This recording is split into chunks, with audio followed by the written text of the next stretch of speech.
another edition. I'm Mike, and thank you for tuning in. If you're brand new to the channel, please feel free to hit that subscribe button so I can see you again next time. But if you're coming back to the channel, welcome back once again. It's so great to see you. Now, yes, I am way late to the movie train, and yes, I am very late on bringing you reviews of newer movies, but I wanted to condense them down into one quick video and give you my quick thoughts and recap of 4 new movies that's came out within the last 1 or 2 months or so. So without further ado, let's get to it. So movie number 1 is a film called Nobody, which is directed by a Russian director whose name is right here. He has directed Hardcore Henry, which I have seen, and I actually like that film, although it does have its flaws. However, this movie stars Bob Odenkirk and has a supporting cast, especially of Christopher Lloyd. So that grabbed my attention straight away when it came to this movie. Essentially, Bob Odenkirk's character, Hutch Mansell, messes with the wrong person, kills the wrong person, and essentially a vengeful drug lord wants his revenge. This movie was a blast. I absolutely loved it. I love the fact that it was a great revenge tale. Yes, it does have similarities to John Wick. That's been referenced to by many people, which I do get completely, and I do see that. However, I do like that this Russian director did take their own take onto this, and I felt like they added like a unique spin to what we already get in this kind of cluttered genre, and I really liked it. The movie overall was so entertaining, was so fascinating. There wasn't a character in this I didn't really like. I guess the only kind of negative I had was the villain, Yulian. Wasn't great. I wasn't really bothered by this drug lord. He didn't really come across a menacing threat. Yes, he did in one scene where we first get an introduction. Great. Besides that, didn't really care for the guy, and I just thought like he was the weakest part to it. Bob Odenkirk, fantastic in this role as Hutch Mansell. Great casting. I thought he was brilliant. And Christopher Lloyd as a supporting character who plays his dad. Phenomenal. Even at his age of over 80, he's still killing it in Hollywood, and I generally think the casting overall was fantastic. Utterly entertaining movie, and one that I will certainly be checking out in the near future. So my score for that movie is... So movie number 2 is Zack Snyder's Justice League. So this was a fan petition made film where the 2017 film of the Justice League by Joss Whedon pretty much sucked. I don't mind it, but a lot of people don't, and it definitely doesn't do it justice. Now, when this was announced, this was going to be announced as kind of like a series first, but they decided to put it in one movie of 4 hours, and I will say that for the 4 hours I was not bored by this movie. This is what the Justice League should have been all along. Great character development, great action sequences, not heavy CGI or kind of tinted lenses or tinted effects on the fight scenes, especially that awful red that we got in the 2017, and overall just made me care for these superheroes a lot more and gave them an introduction into the franchise that they deserve, because in the original movie we didn't get that with Cyborg and Aquaman and the Flash, for example, whereas in this I felt those characters were justified. They've established a quick arc in this movie, so therefore going forward we actually care about those characters, and it just made this film so highly entertaining. The good part of it is this movie is split into parts, and it comes up like part 1, 2, etc. throughout this movie, so if you couldn't sit the full 4 hours, you can actually pause it and pick up the next time when you go to see this movie.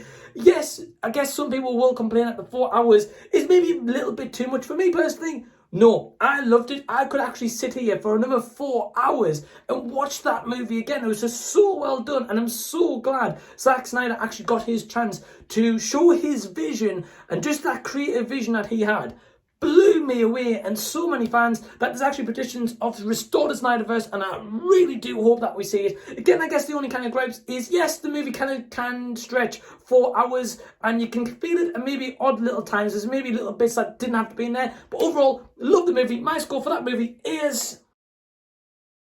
So movie number 3 is directed by Adam Wingard, and it is a Titan battle, Godzilla v Kong. Godzilla v Kong, awesome movie overall. The monster fights and CG effects in this, phenomenal. I definitely felt like they knocked it out of the park, and again with the extra time that they had to produce this movie because it was pushed back due to COVID, I felt like really benefited this. They actually had time to polish over this movie, because imagine the CG effects that went into this. Actually speaking to Q Reviews in a live stream on Anthony Perez's channel, and just the amount of work that goes into CG effects is just utterly insane, and I really felt like that delay that they had with COVID and the time they had to kind of polish the movie up so it was ready, delivered to fans, and fans overall will enjoy this movie. I felt like they knocked it out of the park, especially the monster battles. The human element, by far the weakest link in it.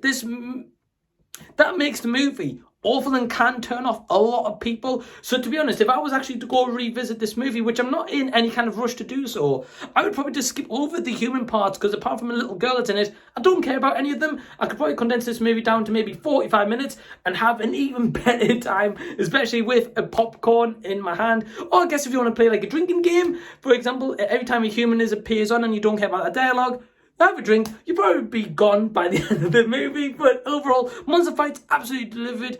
And I felt like they delivered in terms of a winner, where we get these versus movies and we don't normally get an outcome. There's definitely a winner in this. However, it certainly leaves it open to a Monsterverse, which for me, I would love to see. And I just felt like seeing Godzilla and Kong alone fighting one another, whether it's in the water, whether it's on land, whether it's destroying cities or buildings, whatever it is worth the price of watching this movie alone and worth revisiting. And my score for Godzilla v Kong is... And last but certainly not least is the final movie in my quick movie reviews, which is Mortal Kombat, which is directed by Simon McQuaid, if I've pronounced that name right. First time director, mainly known for directing commercials. So straight away, goes to see a lot about this movie. Now I did discuss this very recently on Anthony Perez's channel, which I'll leave a link to, where I teamed up with him and Zeke from Venom Vlogs, and we actually had a full-on discussion about Mortal Kombat. But very quick thoughts on this movie. Not that great, being honest with you. The fight scenes, for what we actually get, I like the fact that they had some blood in it, the gore and the fatalities. Because, like myself, I'm not really into the games, or I've never really played them. I don't know a lot about the Mortal Kombat, so I kind of went into this blindsided, and I kind of felt this movie left feeling confused, because we get hardly no character development, which is a big issue, because without that character development, how am I, along with others who don't know about this movie or who maybe want to actually get into the Mortal Kombat universe, we're going to struggle to actually know what the hell's going on or actually kind of care about it a lot. I definitely think that they picked the wrong director for this. I know James Wan was helping to produce this, or at least a name on there. I do believe that he was supposed to be the director from what I've heard, but because of like conflicting issues and like schedules, he couldn't do it, which is fair enough. But they definitely should have hired a different director, because I feel like the fight scenes in this is just very choppy, kind of like early 2000s action scenes where we just get chop, chop, chop, chop, chop, and we don't really get the full extent of that action scene, especially movies like Nobody and John Wick, where we get those long, wide shots and we actually get the full view of the fight, which is like myself and other audience members, that's what we want to see. And I just felt like we kind of got a dumbed down version of Mortal Kombat, because there's hardly no characters in it that I actually care about. My favourites in this was Sub-Zero, Scorpio, and Kung Lao, and that was kind of about it. Everyone else wasn't really that great. Kano had some good comedy moments, and definitely the scene where they're in like a dining room and ripping the kind of the piss out of each other is definitely the best part of this movie in terms of just the comedic value and actually kind of getting to care about the characters quite a bit. But besides that, the characters are all throwaway. Cole, the character of Cole, who's in this with his family, I didn't care about. I'd rather had the family killed off, at least give him a motivation as to fight, and maybe his wife's last dying wish was, right, we want you to be the best fighter you can, never give up on that, and promising me that you will be the best fighter. At least he would have had some morale to go into fights and actually develop his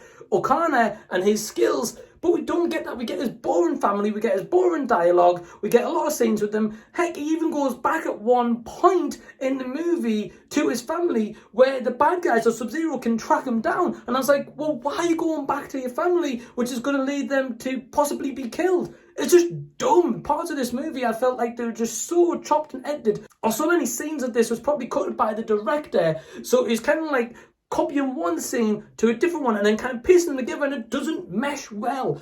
Again, the fight scenes weren't too bad. I actually really enjoyed them. I thought that was definitely the best entertaining bit of it, and so it should be, because when I played the demos of Mortal Kombat, that's what you get. You get blood, guts, gore, fatalities, whatever. That's how it should be. And I'm confident from this because I haven't seen the original 2 Mortal Kombat. So again, I'm going into this completely blindsided, and I just felt like I was disappointed. I'd rather watch a 4-hour take of the Justice League over this movie. So yeah, my overall score for Mortal Kombat is...